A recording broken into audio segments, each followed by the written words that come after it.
কে সন্ধ্যা 6টার সময় বাংলাদেশ ভার্সেস হংকংয়ের খেলা।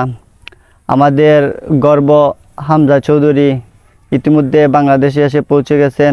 আসলে আজকে আমরা চাইলাম হামজা চৌধুরী এবং যারা আছে শামিদ সুম এবং ফাহমিদুল ইসলাম, আসলে তোমাদের হাত ধরে আমাদের দেশকে অনেক উন্নত মানের ফুটবল খেলা উপহার দেও এবং আমরা চাই যে মানসম্মত খেলার মধ্যে হার জিত থাকবে, কিন্তু কোয়ালিটিফুল খেলা দিবে, যাতে আমাদের গর্ব হয় তোমাদের খেলা দীক্ষা যে আসলেও আমরা অনেকটা উন্নত হয়েছি।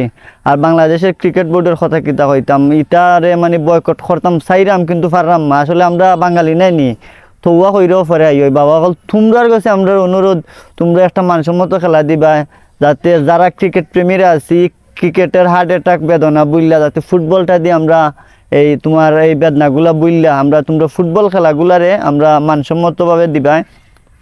ক্রিকেটারগুলোর প্রতি আমরা ঘৃণা নাইছে, তোমরা এমন খেলা দিবা যে খেলার মাধ্যমে আমরা যে ক্রিকেট খেলার এই বেদনা হার্ট অ্যাটাক ওষুধ মষুধ লইয়া যেতে বই তসবি লইয়া বই ইটা থেকে বাড়াইয়া আইতাম চাইরাম। তোমরা তোমার প্রতি রইল শুভকামনা, আজকে তোমাদের জন্য শুভকামনা রইল, তোমরা ভালো একটা খেলা উপহার দিবা এবং আজকে হংকংয়ের সাথে আমরা জয় নিশ্চিত করবো ইনশাল্লাহ।